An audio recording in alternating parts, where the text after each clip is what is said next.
All right. Hello, everyone, and welcome to the Wizard's Table. I am your host, Ken Allen, and Mistress B is with me tonight. Hey, girl. Hey, how are you? Good. How you doing, baby? I'm all right. It seems like it's been forever since we've done a podcast together. It's so good to have you back up in here. I've missed everybody. And they missed you. I know that for a fact because a lot of people ask, where is the bee? Where is the bee? Where is the Mistress Bee? She And has returned. Yep, she has returned. The Mistress Bee is here. All right, so tonight on the Wizard's Table, we have Paranormal in the Funhouse, Brandon, Fun Uniform, Crotti. I love the name. Can't get over how much I do love it. It's not, honestly, dude, it almost sounds like a porn star's name. You never did that. Have you ever done that shit? No. Okay. Look, if the paranormal thing doesn't work out, that's an option. All right. South Florida, California, they're always looking for something, dude. Anyway. Man. All right. So Brandon Crotti from Paranormal in the Funhouse. And Paranormal in the Funhouse is on Paraflix. Paraflix is now on Roku, which is cool as shit. Because I've been watching your show now on Roku through Paraflix, obviously. And so I finished watching today. I actually finished watching A Haunting at the Inn. A Haunting at the Inn. I'll admit, I did. Thank God you're in Maryland because you kicked my ass, but you can't find me down here. Anyway, I started to watch the Goatman Bridge Part 2, but I just ran out of time. It's that simple. I wanted to so fucking bad because that shit was getting good, dude. That shit was getting good, baby. Getting good. We went back, man. Yeah, you did. And when I'm done with the broadcast tonight, I will go in there and I will finish that and I will watch that because, man, I'm excited to see what happens because it was starting to get good. All your little gadgets and shit was going off. You were talking to the spirit. One thing I was interested in is with regards to the Goatman Bridge that I did get to see was the, and I wrote it down here, or the Crybaby Bridge. Was the ghost car. I didn't know anything about this. So this ghost car. What can you tell me about that? We always heard about it. Like originally we went there. I didn't believe in it too much, but I think when we first went there, Stacy had an encounter possibly where there was a car coming towards her and it just stopped and it's a dead end down there. So it was strange. And the way they described the car was exactly what she's seen. They think it's like, I think it was a white or black car they see that looks like it's going to ram right towards you and then vanishes. I don't know a whole bunch about the story. That's why I was curious. What's the story about the ghost car? Who's doing it? Why did it happen? But they're thinking that it's somebody that passed away on the bridge because they said there's still cars under that bridge in the water. I'm guessing maybe that's what they're seeing. I'm not a big believer in the ghost car thing because I haven't seen it, but I do believe the road that they see it on is haunted, just that strip itself. That's why I was like, let's investigate that part, this time. Okay. Yeah. That was, I was really curious to know more about that, so you don't really feel that. No, man, I want to be seen. Right. I want to see like a car come you're after me. And you're kind of like Mulder from the X-Files. You want to believe, right? Yes. Yeah. Okay. Yeah. Yeah. I mean, that was the first I've heard of that. And I just had to ask, I thought it was great. So when I was watching A Haunting at the Inn, you guys were talking about Big John and he was, apparently he was shot there at 11:58 PM. Yeah. So we went back. It's actually the Maryland Inn location. We went back there. We were supposed to do Robert Johnson House. Originally, the film that we did there, we lost the files. They were corrupted. We had to go back to Robert Johnson House, but it change of plans. They moved us to the Maryland Inn. So I was like, man, I don't want to go back here. We already did everything. Then I looked deeper into a story we never looked into. Big John, like a huge, huge man that was a bartender there. He was shot. See, Stacy knew the story more than I did, and I got intrigued when she told me there was this big man they see offering drinks to people still that was shot and killed, but they never found out who killed him, and he was a bartender. and he was apparently killed outside of the building on one of the fire escapes. But we didn't have any luck on the fire, and this time the soldiers, instead of Captain Charles Campbell and the bride, we wanted to try something different. So, yeah, Big John, man. Yeah. So, and this guy was like 6'3". Yeah. And I know on the show, Stacy gave how many pounds was he? Was it 230, 250, maybe 250, if I'm not mistaken. That's a Something big guy. about that. Yeah. That's a big man, dude. And that's a lot to take a big man out like that. They shot him, and one part of his body it starts with an A, or I don't know what exactly it was. I know it was written down that wherever he got shot at, instantly killed him. And he's a big dude, so. Yeah, and I know you guys, you were playing. You had it sitting on the bed. I think you had it sitting on the bed. You had like, what was it, the K2 sitting on the bed, and you had this. Did you have the spirit box sitting on the bed? No, we didn't actually. I started off by trying to get to the soldiers by using a trigger object, gunfire, That's right. old music, and we had Yep. EDI. I think the EDI was on the bed. Then we used the K2. We wanted to see what would happen if we took that approach. We wanted to go like a whole different approach for this one, a bunch of experiments I've never done. So we were trying to trigger the soldiers to come through and speak to us that night by using those sound effects. Well, whatever you did, it worked, because you guys got a lot of evidence, and you guys got a lot of disembodied voices. Yes. A lot of disembodied voices in that. Okay, so how do you say it? Is it the Estes method? Some people say it like that, or I say Estes. I never know. Or SB7 experiment. I like to say that. All right. Well, you can't, SB7 experiment. Right. We'll say it that way. That was oh my God, the questions you asked and the responses that Stacy gave when you guys did that was pretty much spot on the whole time. Yeah, man. First time ever doing it. I loved it. Everybody kept telling us, like, do it, do it. My brother was pushing me to do it. And I was like, all right, so let's do it. I didn't know if I was going to do it correct way or not, but it came out very well. Everybody reviewed it very well. And so we started doing it more. We just did it the second time on a live stream, and it was even better. So I'm going to keep doing it every so often. I think you should. Can you explain that process a little bit for those of us that don't know what that is? So, well, it involves a blindfold. If you guys love being blindfolded, Stacy wanted to do it. So it closed off your senses. You're being blindfolded. You're going to wear headphones, or that's, cancels out noise, and you could only hear the spirit box and the spirit speaking to you, and your senses are closed off. So I haven't tried it myself, but what Stacy says, it feels like you're going into a trance. You can't tell if anyone's around you. You could probably, your senses are higher from being touched, which is a little bit creepier. You wouldn't even know if we left the room, but she can't hear us. And I'm going to ask the spirit a question, and she's going to say whatever the spirit says, and she's going to respond to me and see if that's an intelligent answer.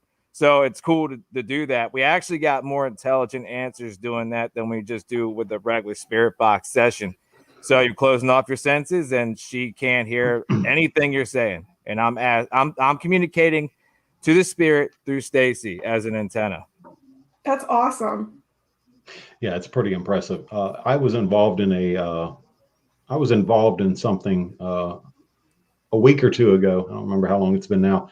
And that method was used. And I was in the room for that. Actually, two people. Okay. One person was in the living room. One person was in the back bedroom, doing the same exact thing that Stacy did. Okay. That method. I was in there. I was actually writing everything down in one room, and another guy was writing everything down in the other room. And one of the questions was very valid with regards to my presence, and it actually said sorcerer. Wow. Yeah. I mean, how often do you hear that shit on the radio? You don't. Yeah, I don't think I ever heard it. Also, I got a lot of cuss words. Yeah, that's you. That's I definitely like me. that you did it differently. I thought about doing it, but through walkie talkies, maybe like somebody go in the other room and do the Estes method, and I talk through the walkie talkie and something like that, where we're distant and we're apart this time. Exactly. Yeah. Do that because we did that, dude, and it was insane, insane, insane. I think you'd love it. Try it. Next time you guys get the opportunity to do it that way. Most definitely, I got to. You know So, what might be cool? go ahead. Have multiple people set up with multiple spirit boxes in different positions. See who the spirits like best. You Yeah, could definitely do that. That sounds yeah, exciting. Because then yeah. you could see, if it's like a male spirit and wants to talk to another male or happens to prefer females, then you have all your options open so that your spirit has a choice of who to interact with. Or if it's a spirit that's particularly tricky, they can bounce around and just throw things off, and it'd be really interesting to see. Well, Yeah, you I know would what, love Mistress B? If I was a spirit, what do you think I would prefer? Men? Yeah, Hot baby. men. It's raining men. Hallelujah. Okay, I'm sorry. Getting out of control. Okay, all right, seriously. Thermal camera. Okay, thermal camera. Like, okay, the spirit told you to go find his brother, right? Yeah, yeah. So you guys went to that location. Oh yeah, we went downstairs, and so I went. There's a bunch of stairs in there, so it's kind of like hard to pinpoint like what stairs, man. I've been here 100 times. There's so many. There's been a death on the stairs anyway, so I was like, maybe he means downstairs, all the way downstairs, where Captain Charles Campbell and all them were. We went down there and went to the wine cellar area after you come down the steps, and boom, already there's like this rush. You could feel the energy. Stacy picks up a couple things on the thermal imaging camera. The first one was definitely weird because it was like just a red ball of heat anomaly floating in midair, and I couldn't explain it. The one thing that really blew my mind is when we went around and near the wine cellar area after coming down the steps. There's the wine cellar. She's standing right here. There's a person. It looks like an arm, waving, and it almost looks like a cowboy hat. Yes. And you can make out the shape. So I was like, is this the dude, or is this Captain Charles Campbell that just wanted to say hi because, he knows who we are. But that was odd, man. And I loved it. I loved it. I think it was great. Especially since you called it on the thermal camera. And I looked at it and I'm like, holy shit, that does look like a hat, a cowboy hat, to be specific. She even took a photo of me, and you can see what I look like compared to the room. And then after you move and she takes another photo, you can see a difference that, there was nothing there, and it starts manifesting into a person, and I'm no longer standing there, so we could debunk it.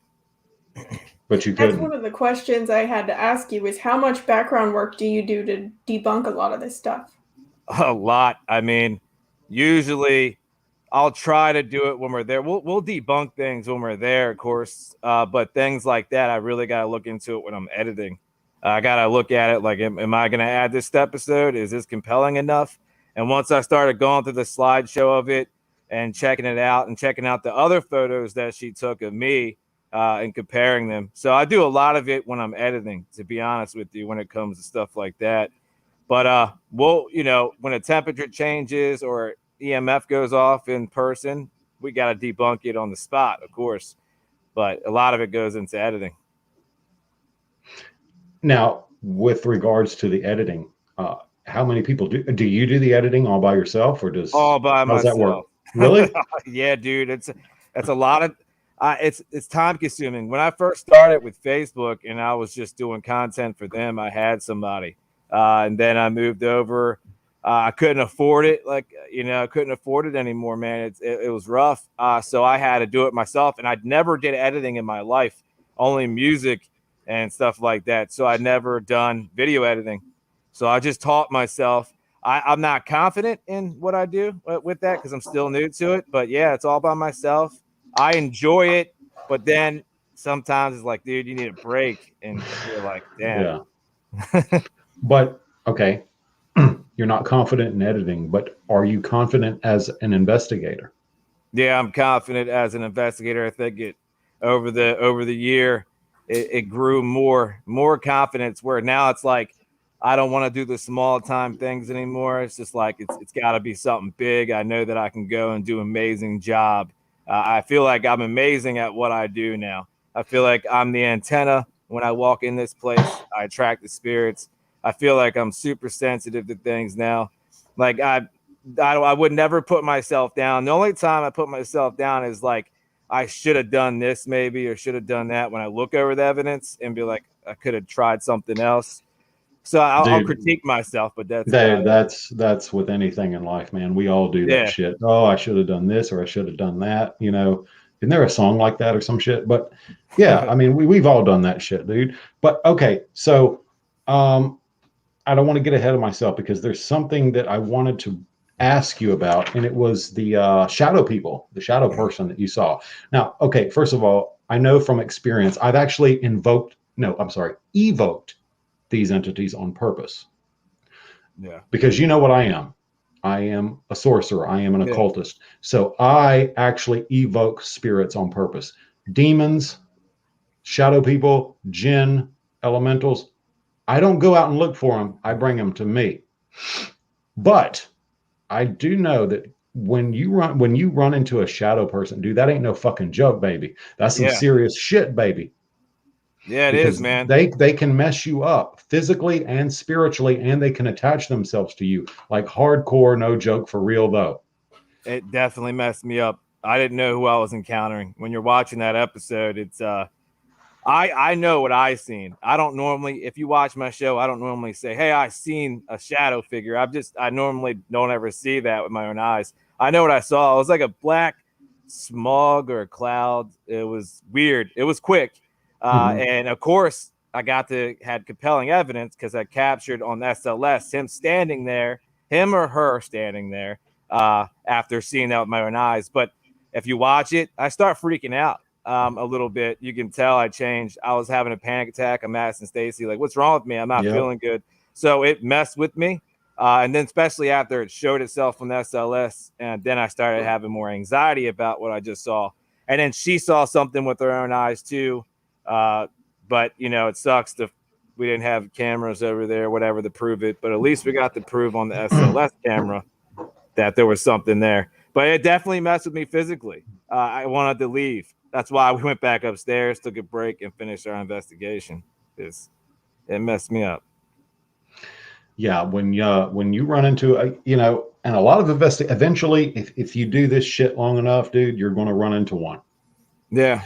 Okay, and here's the thing: the shadow people are not one thing only. They are not just demons. They are not just jinn. They are not just dead humans. They are not just elementals. Some people mistake shadow people for demons when in fact they are very dark, very malevolent human beings. But in most cases, shadow people are non-human entities. Non-human entities. That's what they are. And that's why you felt the way you did. The anxiety. And did you say you felt sick? I know. I think I was getting cold sweats really bad. It was There you already go. hot. It was already hot down there, but it turned almost felt like a freezer turned on, and I was sweating. Yeah. That's funny you say that, because when I used the book called the Shadownomicon.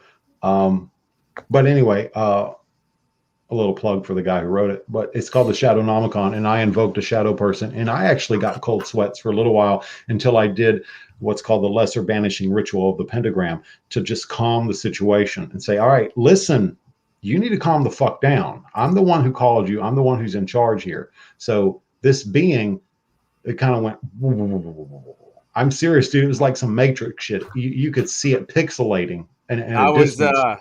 I was like, feeling so crappy and frightened at the moment. I didn't take control of myself, where I was like, I'm in charge here. It was like he was.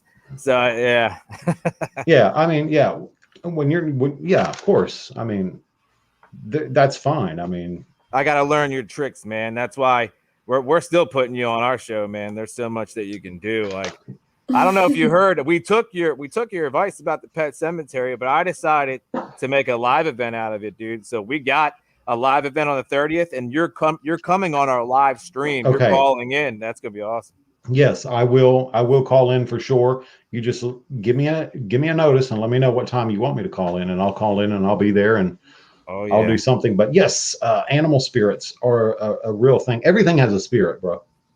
Yes. I mean, I don't have to tell you that. You know that everything has a spirit. So yeah, you're going to get a lot of activity at this cemetery, dude. You're going to get a lot more activity than you think you would get. And most paranormal investigators, they scoff at the idea of going at a pet cemetery. Well, they're idiots. I took your advice, man. I'm like, I'm doing it. I've been looking into it for a while, but everybody's been asking to see it, so I was like, let's make it a Think live about event. this. Think about this. All right, look at all the what is those places where they slaughter cattle for food? What are they called? A slaughterhouse? Slaughterhouse. Yeah, a slaughterhouse. Okay. Duh. A slaughterhouse. Almost every slaughterhouse that's closed down, that's been abandoned, whatever, is fucking haunted. Dude, I would go to it. That bitch is fucking haunted. Every slaughterhouse. And what gets slaughtered in there? Animals. Lots of meat, lots of blood, et cetera, et cetera.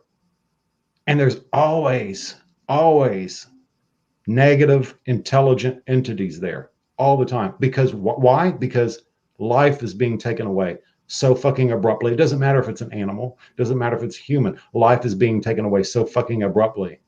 I feel like when you do that, it starts to poke holes in the veil. And the more and more it happens, you essentially create this portal from all of that pain and suffering, and it allows things to slip back through. Absolutely. I don't know if anybody's ever investigated a slaughterhouse. I want to look into that. We have. I think that Zach Bagans went to a slaughterhouse, didn't he? Oh, I didn't know that. Yeah, he went to a slaughterhouse with the oh God, what's that rapper? Post Malone. Post Malone, yeah, him and Post Malone went to a slaughterhouse. Man, yeah. I gotta do it then. Yeah, you better do it. Write it down. I was looking at it right now. I was like online. There's some we're like near the Eastern Shore area where we're at. I believe there's slaughterhouses there, and my aunt even owns a farm where I think they might have done something like that there. Oh, like really? To check it out. Yeah. Oh shit, dude. Then you have run of the slaughterhouse. Yes. Yes, I want to do it. Do it, Bravey. Do it. Ask them to step out of your circle. Everyone has a protection bubble and they have to respect it if you get aggressive. Absolutely they do. Yep. Mm-hmm. Definitely. We're getting a lot of good comments in. I like this one. Laura, how do you say it? Romaine? Yep. Laura Romaine says, shadow people won't put up a fight if an individual is going to be a struggle to a shadow person. They will play with your mind, but most likely not physically. Try if you're no match to them, so they think they will fuck with you out of fun. Yes, absolutely. 100%. Very correct. That's right, baby. Yes, Laura Romaine. Get a girl. Get a girl. I see a couple of readers that are in here. Chanel and Laura both are spiritual people. I could tell. When Chanel came up, I felt this boom, powerful presence. As soon as she came up, I'm like, ooh, that's Chanel, baby. That's Chanel. She's gonna be working with us real soon as well. Chanel. I'm looking forward to it. Definitely utilize her abilities. Okay, for sure. You will be very happy that you do. Very happy that you do. So how is Stacy tonight? Oh, she's out and about right now, but she's good. We went out last night. We were supposed to do a big episode. We changed the location due to traffic. There's beach traffic down here, and apparently an earthquake hit down here that I didn't feel. Blocked off a lot of roadways, so we had to change our location. It was going to be a private residence. So we went back to Jerusalem Mill, Jericho Bridge. We've done live streams there, but never filmed an episode. I was disappointed at first until the end. We're all hit pretty hard. I feel like I've been hit by a train. I got migraine. I feel under the weather, a bad paranormal hangover, and I believe I brought something home. I did all the right steps to keep myself protected, but we're all feeling worse than ever. I actually haven't felt this bad in a long time, man. So she's kind of rough. I haven't checked on our other teammate Jason and Kareem, but I know Jason was feeling rough last night. But she's been doing good. we're excited how everything's going with Mhm. our show. We're super busy. We just had a lot of bad luck and that's starting to die down, luckily. Okay. Well, all right. So if you think you have an attachment, like, okay, look, I mean, doing all that protection and stuff is great. It's good, but sometimes something's going to slip through. It doesn't Yes. matter how much you do, dude. It's gonna Of it's gonna course. slip through. So if you feel like you still have that attachment, all you guys need to here's what I recommend. I recommend a bath. Mm-hmm. Seriously, with kosher salt, 3 pinches of kosher salt, 3 pinches, and a bottle of Florida water. Okay, that's what it's called. It's a type of cologne. Haven't you used it before? Yeah, Yes. we got it too. We Okay. love using it. It's Stacy's favorite thing. So yeah, Yeah. we got Have that. some here. Put Luckily. some. There you Yup. go, baby. Get some of that right there. What she got, baby, and put some of that in your bath water. Right when you sitting in that bath water, pray the Archangel Michael prayer. Pray it, baby. Pray it with everything you got, Hercules. Pray it, and Oh, we'll then definitely do that. that shit'll fall off of you. It'll go. It's got to go. It can't stay. It's got to run. It's got to run, Hercules. Got to run.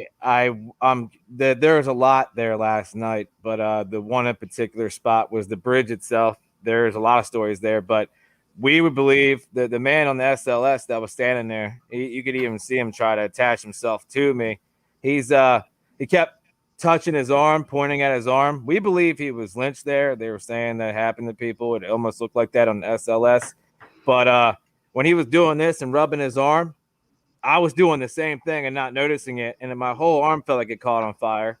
And then afterwards, from there and to the point we got into the bridge, it was like being on a boat ride. I started feeling like just so bad that I was so bad, dude. I was nodding off on the ride home. Like you would think I was on something. Mhm. Even my team haven't seen me like that in a while. So I felt like something was taking over me. And before I got on here, I'm coming upstairs, getting my equipment together, unloading it, charging it. My REM pod, I guess, was still on from last night. I put it on the table. It goes, starts going off. I decided to put the spirit box on, and I got the same name that I got from last night. That's going to be an episode coming out. So it's like, wow, he followed me. Well, also you could get some selenite crystals. Selenite is pretty Yeah. powerful stuff, and it's virtually incorruptible. So you can get some selenite crystals. Just And don't get them wet. Don't get them wet. okay, Yeah, they so crumble in water. Oh, this okay. is one of my selenite crystals, and Luckily, just they just opened up the shop right around the corner. rub it over your body, man. Rub Yeah. it over your body, like before you get in the tub or right after you get out of the tub or whatever, and you'll be all right. Yeah, I'll definitely do that. I'm not really concerned about this one as I have been in the past. It's the fact I think right now it's the physical feelings I have. It's like, just damn, dude, take a toll on you, you know? Yeah, they will. They My will. head's like this, pounding, like right now. It's like, yeah, and you going through all this, I appreciate you coming on the podcast because I know it wasn't. I know it's not easy. It's not easy, man. It's not easy getting on here and being your best, the best dude, that you I can love be you when you're guys. feeling Though. like that. I want to be on here with Miss B and Ken Allen, the crazy man himself, the wild man, dude. Like I love it. Like when I get off here, I'm gonna share this all out and tell all Share the it, fans baby. to watch Share this, it. man. I'm gonna get it rolling. Like I love this. I want to get now that we have a new team member, and then Stacy wants to come back on. I gotta get them on here with you guys too, because it's always been fun on here, dude. Absolutely. So, tell me about your new team member. How did he come about? We nicknamed him Shaggy now because he kind of looks like Shaggy. Of course, we got Scooby. He's doing great. He's done amazing. He's great. He's secondary camera, but he's also investigating a little bit. He hasn't been with us that long. He's already got us lined up places I never got to get into, which I got to go tonight with the meeting about it to this location. He's doing a great job. His name is Jason, older gentleman. Looks like Shaggy. Yeah. People love him. He's pretty quiet, but he knows what he's doing. He picked up and learned a lot about us by just watching us, and before he joins. Right. I want to address something real quick. You're absolutely right, Laura Romaine. I do. One of them is a non-human spirit that's called a jinn. Yes, ma'am. The other one is the demon named Orobas, and the other one is a very dark ancestor. Okay. All right. So now you guys, back to the haunting at the end. You guys did a little bit of it's almost like an instrumental transcommunication experiment, ITC experiment, where you used a mirror and what was that, a curtain or a sheet or something? What It was was that? I actually learned it from a show Beyond the Dimensions. They had another team on there, and it gave me the idea. It's like a black sheet, so you could see if anything was behind it, the manifest or a shadow crossing by. So it took like a black sheet, put it across this doorway, and put a mirror behind it, and there was lights. It kind of flickers. The lights were flashing a little bit like a strobe light, but changes colors. And yeah, it was very interesting. I don't even know what you want to call it, but it was interesting. I'll tell you, man. I feel like I opened up the portal, or there was a portal there, and we allowed them to come through that way. Dude, you got to be there. It was exciting, the feeling, the rush. Because let's say we turned the SB7 on, and there was no voices coming through until I go under that sheet where the mirror is. Boom, stuff starts happening. And the vibration balls I placed out and laid out across near the mirror was all going nuts, like they were walking in and out. The energy changed, and that's where all the activity happened behind that curtain. Once you walk out of that curtain, it's back to just feeling normal. You know, it's not as hard as most people think it is to open a portal or to enhance one that's already there. So it's very possible that you open one or you increase the energy like 100-fold of one that's already there. Yeah. But okay, so tell me about the balls. I've never seen them before. I've never seen the balls before. Well, our new sponsor, Attic Junkie, calls them ghost nuts. Spirit balls. They're vibration. Sounds like some spears. shit I would say. They're basically like vibration spears. I don't have one on me, but you press the button, turn them on. They only go off if vibration. Like I'll demonstrate usually Me and too. place them on the floor. I only go ghost nuts, man. Yeah, dude. I'll place them on the floor, stomp on the floor or something. They won't even go off sometimes, but you have to have vibration. Something's got to physically move it. So we use it a lot, and usually we use it with child spirits and stuff. But it's cool to demonstrate other things, like I did at the recent episode with the mirror, showing like them walking in and out, maybe. So yeah, dude, they're amazing. They're cheap. You get like a few of them, dude. You get like 4 or 5 in an order, and they're real cheap. They're really good to use. I recommend people to try them. You don't see them a lot on TV. No, I've never seen them. I've only seen them on your show. That's the only time I've ever seen them. So I love them. That's the first time I've ever seen them, and they look amazing. They look like they have a great amount of potential. And Yeah. obviously, so do you feel like you're taking advantage of the current and latest most technology out there with regards to paranormal investigations? I feel like I'm about to working with a new partnership. Season 3 is about to start. It's going to be a whole different route and different equipment that I've never touched, experiments I never tried. I think with this guy, Joshua Joyner from Attic Junkie, has potential for just amazing things. Every day he's creating something new. He's already made a bunch of funhouse equipment, so much of it, and these ideas he comes up with are phenomenal. I think we're gonna be taking advantage of. We're gonna do a lot more than other investigators do with just basic equipment. I can tell you that for season 3. Good. What's your favorite piece of equipment so far? It always was the SB7 and using REM pods, but right now I think the new favorite toy was the EDI because it's still new to us. The EDI is like does temperature, humidity, vibration, EMF, and you've seen the little orange box. You guys seen us with it. EDI is my new favorite toy right now. Some people don't have good experiences with it, and I've had amazing. And I don't know, I like it. It feels good when you have it in your hands. It works pretty well.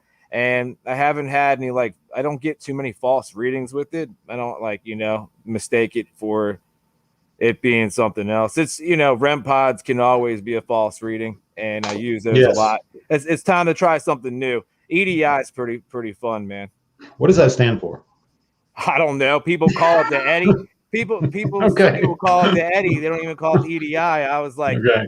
what's an Eddie? No, I have no idea. I have no idea. I mean, really, it doesn't matter as long as the damn thing works, right? As long as you know how to use it, I guess, and you know what it's used for. Laura Romaine said, Mr. Ken Allen, you yourself have 3 that stand out. Okay, we addressed that. Oh, okay. She says, apologies, Ken. I know Brandon is the guest, but they had to be spoken of. Oh, no, baby. You ain't got to apologize, sweetheart. You ain't got to apologize for nothing, baby, because this is the Wizards table. We talk about whatever the hell we want to, girl. Hell yeah. It doesn't matter. Yes. But those spirits that are with me, I don't want them going anywhere, baby. They got to be there, baby. They have helped me out on investigations, on exorcisms, on exorcising other jinn, on exorcising demons. They got to be there, girl. Ken Allen's an extraordinary guy, very intriguing. That's why I hit off with him so well. I like it. Brandon, I have a question for you. With all this, like, delving into the paranormal and stuff like that, have you thought about delving more into the occult?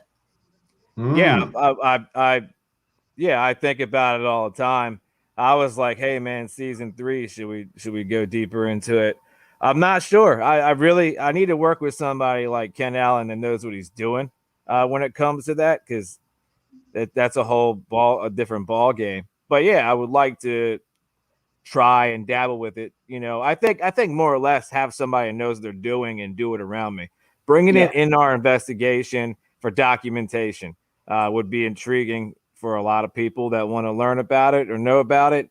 A lot of people think really bad on that stuff, and I don't. I want to learn more about it. I'm interested in anything that has to do with this paranormal field. So yeah, this season, if it's possible, we get somebody on here.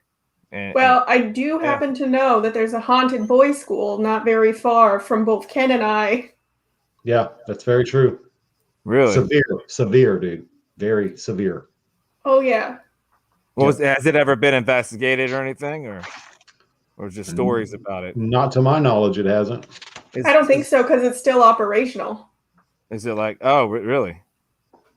Yeah, it used to be, correct me if I'm wrong, Ken, it used to be like one of those schools where they sent all the bad kids. Yeah, you're right. But now they just turn it into a regular school, but some of the original buildings are still up there, and I drive by it every time I have to go to Ken's house, and it gives me the heebie-jeebies and makes my belly button hurt because it's wicked haunted. Yeah. You feel that shit, don't you? Mm-hmm. I would love to do that. I wanna go into like a haunted school, man. I seen which was Paranormal Lockdown or something. They went to a haunted school. That'd be interesting. The only thing I'd done recently closest to it was a female institute, but they made it a school at one point. But it was like there's no roof. It's like closed in, but outdoor still. And that's actually an episode that's getting ready to come out, but we didn't get a whole lot. But I would like to go to actual school, man. Vicky Colvin says, is it the Dozer School for Boys? I know the one she's talking about. Is that the one, girl? I don't remember what it's called. I just know because Gage pointed it out to me, and it made sense because it just felt weird. I don't know. I'll have to look up what it's called specifically. Yeah, because I know what Vicky's talking about. And the Dozer School for Boys, it was bad. They were recovering a lot of bodies that were in unmarked graves of children. I came across that on Facebook, I think. Then the story about it. Then okay. That's awesome. Then I would like to. The one she's talking about is in Mariana. Vicky, you're right. Yeah. Is that the one you're talking about? It must be, yeah. In Mariana. Yeah. Now, what does Laura Romaine say?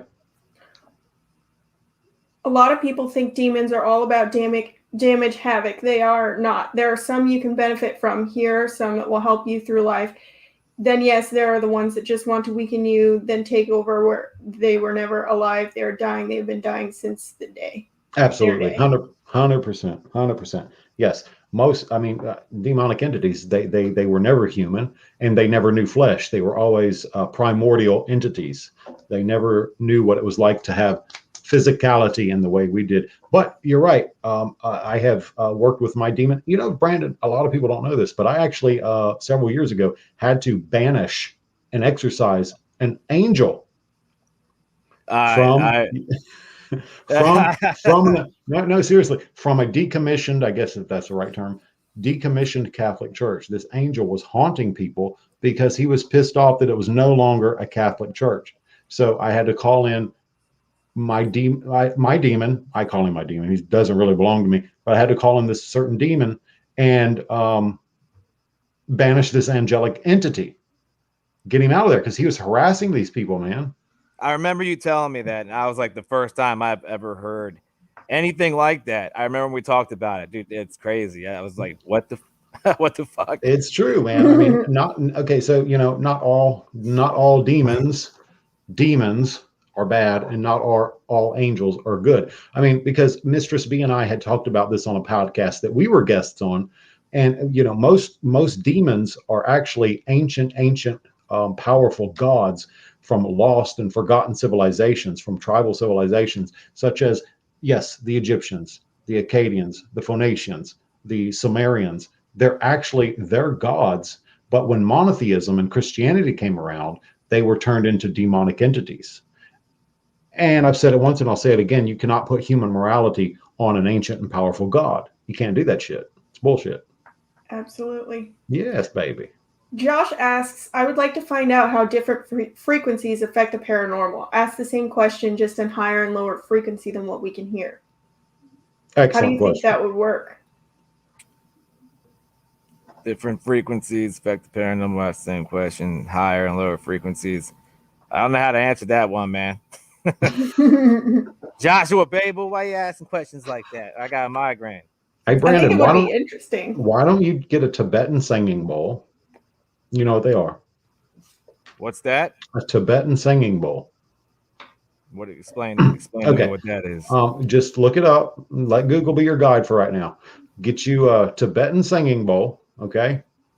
Learn how to use it. It's not hard. And take that to an investigation and employ that when you do a spirit box session, or when you do what is it, the digital recorder thing? Yeah, EVP. EVP session. Yeah. Do that. All right. Do it for a while. Round and around. Yeah, it's a bowl that you smack, and then it makes a sound, and you run the thing around. I didn't know the name of it, but I've seen it before. So you think we should use that, huh? I think you should. It's gonna change the frequency of the entire environment. Absolutely, 100%. Oh, okay. So yeah, that's interesting. I seen that then at this crystal shop that's around the corner that they sell all that. So that I'd like to try that then. Yeah. We have one more question. Does the fact that demons were never corporeal cause them to be very attracted to humans? Yes, absolutely, because they want to know. The closest they ever got was, and I don't want to bring a bunch of Christianity into it, but Christianity did come from somewhere. And where did it come from? It came from civilizations prior to it, Judaism even, Sumerian, Zoroastrianism. But yes, they're very much attracted to human beings because they never really knew the flesh. However, the Watchers, such as Azazel and a bunch of others, they knew flesh very temporarily, long enough to mate with and produce offspring called the Nephilim or the Nephilim. So yeah, they're attracted to us because we have flesh. They do not. For the most part, they never have. They don't know what it's like. They don't know what it's like to have relations like we do with regards to sex, or to drink Hawaiian punch, or eat a piece of chicken or whatever. They don't know what that shit's like. Of course they're attracted to us. See, the knowledge you have about this stuff would be great to put into a show like mine, man, for people to learn. I'm telling you. Let's rock it, baby. I want to come too. Most definitely. Yes, witchcraft is all through absolutely 100%. And I have used the Psalms many, many, many times from everything from blessing to cursing. I have used the Psalms 100%. You're welcome. Brandon, we'll have to get you in. We'll have to teach you a couple really good spells, and we'll have to teach you some recharging stuff. Like, for example, if anybody tells you to burn sage, don't burn sage. It'll clear out all the negative and the positive energy. Burn something like lavender. Okay. Yeah, Mhm. we have lavender, and there's like these lavender wooden sticks too that Stacy has and stuff like that. So yeah, I mean, I would like to learn stuff like that. You know, you guys have knowledge for that.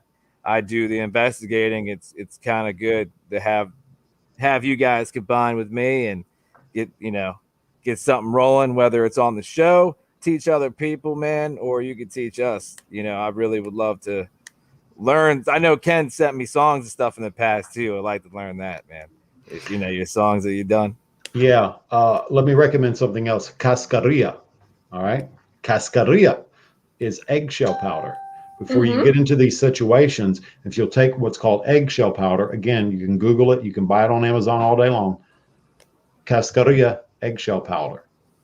You just put your finger in that little thing and make an equal armed cross on your forehead. You can go in any situation you want to, and you'll be all right. Okay. Palo Okay. Santo, Palo Santo, Palo Santo is great. If you're not going to burn sage, burn Palo Santo. You can also make your own holy water. I feel like a lot Absolutely. of people don't know that. I didn't know that before Ken told me, but you can make your own and it's really easy. Yep. Yeah, I know Ken told me that too before. Because I was like, I'm worried about it. What if I did it wrong or something like that, A you know? lot of people worry about that. What if I did it wrong? Yeah. But no, you're going to be all right. I Just do finally it. got some. During the pandemic, it was hard to get. And then I finally got something that was blessed in France, and we got it sent over to us. Florida. But from France, there was holy water from France. Somebody sent it to us, so I finally got a hold of it. But I would love to do our own because it's a pain sometimes to go out and get it. You can't find it. You can get it from a couple. I mean, okay, so you can order it. You can make your own. You can get it from a Catholic church, an Anglican church. You should be able to get it from Episcopal church, but make your own really. Then you're putting your own intent into it. You're putting your own prayer into it. You're putting your own Yeah. psychic transference into it because everybody has psychic abilities to some degree. And that brings me to the thing. The more you delve into paranormal investigations, the more you're going to acquire senses. Yes. The sixth sense ability.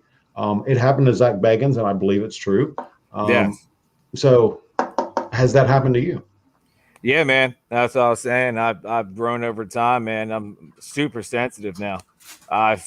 Everything feels different to me. My personalities change when I get on the haunted sites we go on. I feel it, dude. I don't know, man. It's crazy. When I first started this, I heard some other people talking about how their senses grew.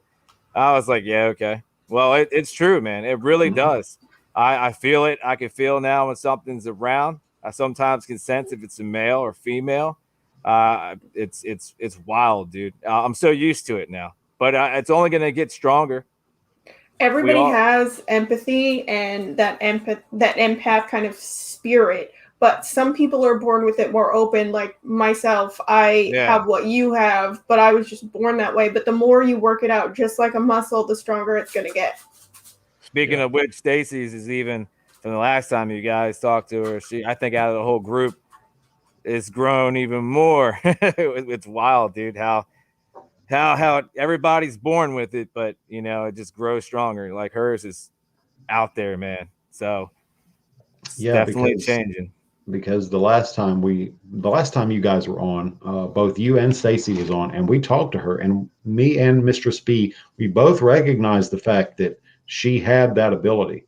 Yeah. And that she was kind of like the mother hen of everybody. She took care of everybody in terms of feeling things and doing the protection ceremonies and stuff like that. So we all have like our own like little perks in the group. I noticed with me, and I always tend to get affected the most out of everyone. That's probably because I'm putting myself out there. Kareem's starting to boost the confidence because he's big bad Scooby Doo now. He can do whatever. He's actually starting to get more ballsy, but not too ballsy So we're still putting him in positions to scare the shit out of him. Like we put him in a casket, a real casket that people were dead in recently. That was fun. Know that. Yeah, Grand Midway Hotel. We were live for a couple. He actually agreed to that. It took it, dude. All the people on the live stream were pushing him. And he loved the spotlight that night. He knew it. He knew he had to do it. But Yeah. no, he didn't agree to it, really. It was kind of forceful. And the owner, Blair Murphy, was getting ready to close it on him, pretending to in darkness. But he did it, and it was great. We're still doing stuff like that. But he's getting more ballsy. He's getting better at shooting. He's doing really good at that. And then Jason, I'm trying to throw him in there because he's scared but doesn't show it as bad as Kareem. But we're getting him to that point. So, but everybody's got these perks on the team that does something amazing. Stacy's kind of starting to lead towards like almost taking my job. So. So tell me a little bit about the highlights, because like I said, I didn't get a chance to finish it, and that's nobody's fault but my own. The Crybaby Bridge Part 2. Tell me some of the highlights that happened there, because I know a lot of the people that's on now has probably already seen it. Oh yeah, I mean, we've been asked by tons of people, even you, go back there, right? So we finally did, and it's never the first time we went there, the first episode in season 1. It's never gonna beat that. But this time was weird. I don't know much about Sasquatch. Okay, so I'm gonna get to this. It's strange because a lot of the people that do know about Bigfoot, a lot of the evidence we captured resembles or sounds like a Bigfoot. We've captured things that could be or I can't explain it. I looked up every animal and studied every animal sound that could be in this area where I'm at, and nothing matches to what we captured. We captured this crazy howl, and then 5 minutes later, we got a howl again and a scream. We actually found possible human remains this time. Oh, wow. So that's the route this one took from we got in touch with a newer spirit. We did the bridge, but we took a different route. So basically there's bones involved in this one and a bunch of unexplained, very weird sounds that aren't animals. We're in Annapolis, Maryland. They don't have bears. They don't have certain animals that you guys might have out there. It's not like that. We Googled all these sounds, dude. I think the most incredible piece was that howl, dude. I tried to reenact where I had the walkie-talkie the first time and get the goat man come through, but this time I did the same thing, but this time there was a huge like holler or howl from a distance instead of the goat man screaming through the walkie-talkie. Right at the end, we were like wrapping up, dude, and turned the camera back on because there was a bone, like a shoulder blade, sitting on the bridge that wasn't there earlier that night. And you can look through the footage and it wasn't there because we did a live stream first and then we shot the episode and it wasn't even there. So we can't tell what it was, but I looked online and it matches up to a human. It could be a deer, or it could be a human, but why did it show up out of nowhere when it wasn't there earlier? And it showed up moments after hearing that screeching holler that we got. So I suggest people to watch this one if you like the first one, because you're gonna be like, this is new. There's this one also was a little bit more darker with the voices we were capturing through our video cameras audio, like Hail Satan. They were saying Hail Satan this time. They were mimicking everyone. This time they were just like, well, I think the evil presence we've been in touch with there before was like, I don't think we can scare him out this time. Let's just let's show him something different tonight. They gave us some different evidence. Honestly, that's kind of funny because coming from a place where I've worked with demons before, I have never encountered a demon that's actually said anything remotely with regards to hailing Satan. That's the first time I ever came across. I really haven't, dude. And and I'm speaking from a sorcerer's perspective, from an occultist perspective, from someone who actually conjures, stirs, summons, and evokes demons. They have never said anything like that. So I'm thinking there was some kind of spirit there, probably non-human, could have been a demon. It was just fucking with you because they remembered who you were. Oh yeah, if you watched the first one, you remember the first one. I do. So this one was crazy. I was like, did I just hear that? It was clear as day. After looking over the evidence on the video camera audio, it's just like, Hail Satan. You hear it clear as day, the moments after hearing the holler. And then like Jason was with our guest that came with us in the other side of the woods, and they kept thinking there was a female present, not female, child presence. And I didn't get much evidence that there was a child there, but the man that said "Hail Satan" said this to him: "The child's looking through our video camera." Wow. So he was doing weird. We were getting weird things like that throughout the night, but I think the big part was finding these remains that weren't there beforehand. I don't know. It's just weird. It was clean too. There's no blood on it, nothing. It was clean. Looks like somebody cleaned it up. Could have been there for a while then. It's strange because to go back to the live investigation that same night, it wasn't sitting there. We had to keep looking, and then it was just weird, man. Yeah, You that can is tell kind of it's strange. human if you lick it and it sticks to your tongue. She's right. She's an anthropologist. Well, I wasn't gonna do that. That's why you need me. I would have licked it. At the end, Kareem's like, I ain't fucking touching that. I'm getting the hell out of here, man. That's our time to go. And yeah, I don't know. Maybe next time I find remains, I'll tell Kareem to look it for me, and we'll see. I didn't know that though. I didn't know that. That's true. Yeah, she's right. 100%. She knows what she's talking about. Yeah, if you lick it and it sticks, there you go, baby. Joshua Joyner said yes, lick it. Make Kareem do it. Yeah, why not? All right, so Brandon, do you got anything coming up? Anything major you want to promote? Dude, big thanks. Well, our newest partnership with Joshua Joyner, addictjunkieparanormal.com, which is in the chat right now.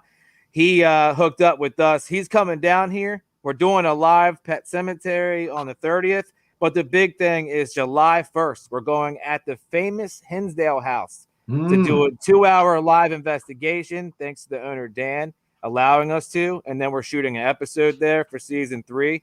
That's huge. And then we're going to be in Paracon in Connecticut around late October. And it's the Ed and Lorraine Warren convention type thing that Joshua has got us hooked up with. So I gotta learn a little bit more about it, but it's pretty new. But I'm excited about that, man. But July 1st, I'm super excited about. Hinsdale House, depending on the investigator you are, is what you're gonna get there. Yeah. So, and I happen to know that there is, in fact, a non-human spirit at the Hinsdale House. That's what they're all saying. And I can tell you, it's not a demon. Okay. Something totally different. All right. I guess we'll find out, won't we? We will find out. And yeah, dude, on the 30th, we're doing the pet cemetery. We're bringing an actual dog to the pet cemetery. I don't know what you think about that, but we're bringing an actual dog. No, I want to do it. I'm going to put a full spectrum camera on his leash, and we're gonna do it, man. And we're gonna be live, and I'm gonna bring you on if you want to, and have you. I'm totally meet everybody on our live stream and do what you can do, and see what happens that night. That's gonna be exciting. But yeah, that's basically it. I mean, we're getting ready to start filming more documentary and film more season 3. We got like this Patreon coming out where people are like going to be able to watch our actual episodes being filmed live privately, good stuff like that. New things. All right, Brandon. So tell everybody where they can find you, how they can find you, all those good gravy things. Well, apparently now you can just Google me and it's all over the place. They got articles out on us, everything. If you just type Brandon Crotti on Google, you're going to find my music. You're going to find the podcast I've been on. There's a story about my house where it all started, from Grave Talks. Big show. So you can go to facebook.com/fununiform or Google Brandon Crotti or Paranormal in the Funhouse. You're going to find all of us, man.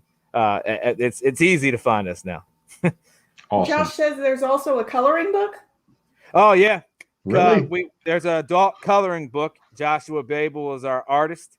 He has made an amazing coloring book, almost sold out if he hasn't already sold out. And he drew everything. He's an amazing artist. We got our own coloring book, dude, from all of our investigations and Josh, stories. I'm gonna need one of those. He's a great artist. Awesome. He did a great job, and he's getting ready to make some more merchandise and artwork. And if you guys ever need an artist, check you out Joshua Babel. I mean, very talented. I couldn't draw like that, dude. Yeah. Yeah, All I never thought I'd be on a coloring book. The only people out there that has done it was Ghost Adventures, but we're on a coloring book, dude. That's awesome, man. That's great. Cheers to you. I Thanks, love real, man. that. Thank you. I like your chalice cup. Yeah, it's kind of steampunkish I like it. skeleton. Yeah. I like That's how that. you can tell Ken and I are so different. His is a steampunk and mine's just a little bee. Yeah. Little B. Awesome. Well, before you leave, Laura has one question. She wants to know if at the Hinsdale are they IMPs.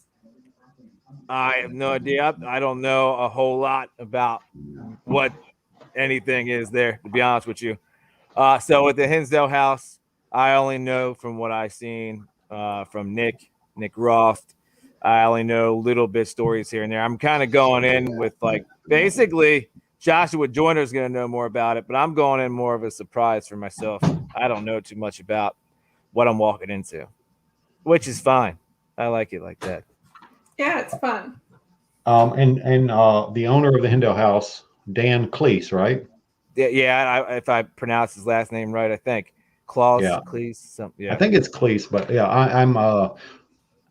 I'm looking to get him on the show here also. I'll talk to him. Pretty soon. I talk to him if you want me to hit him up. Of course. Yeah, I'll speak to him. He's a really great guy. I've been trying to help out, get his Patreon rolling because they need help with keeping the Hinsdale house standing, and restoring it.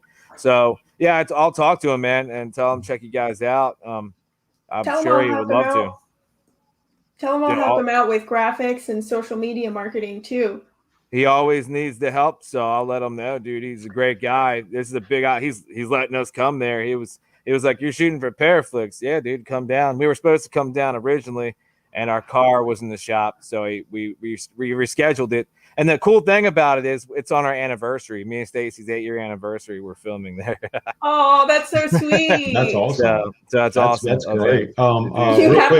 You have to bring a couple candles and like a bottle of champagne and have a really cute romance moment. I got to. It's gonna be live, and everybody's excited for it. Get a couple hours live before we shoot the episode. We'll do it, man. I'll do it. That's awesome. Pugwudgies. Sandy said some people call them pugwudgies. Yeah, pugwudgie is a thing. It's a very dangerous thing. It's kind of like the Wendigo. Don't fuck around with pugwudgies and don't fuck around with the Wendigo. Nope. Those spirits are very, very dangerous. Very dangerous. So Brandon Crotti, Paranormal in the Funhouse. Paranormal in the Funhouse is on Roku, baby. Get up there and check it out, y'all. Thank you, Brandon. Thank you, man. I appreciate it, dude. I love this show. You guys make sure you follow and like the Wizards Table, and I'll be doing my part in getting people to watch that didn't get the chance to, so they could check you out, man. And we're promoting any paranormal investigators on. We just reached our almost 20K followers, and we're promoting if you're an investigator and need help with your content. We're promoting it free on our page on the 30th live stream in the Hinsdale house. You come by the live investigation, we're allowing you to plug into those 26,000 people. So anyone out there. That's awesome. Could be an imp, but I don't think it's demonic in any way. But it is not human. It's definitely not human. At the Hinsdale house? Yeah. So when you go there, Brandon, offer it some tobacco. Okay. I will do that. You gotta be there with us, man, on there. I will try. I mean, just let me know. Walk me through it. You got to let me know these things, and then I will. Will do, man. We'll have everybody seeing you on the 30th. I'll let you know the time. Sounds great. Awesome. Oh, thank you. Thank you, everybody who has joined the Wizards Table. Brandon Crotti, thank you. Mistress B, thank you. Love to all. Au revoir.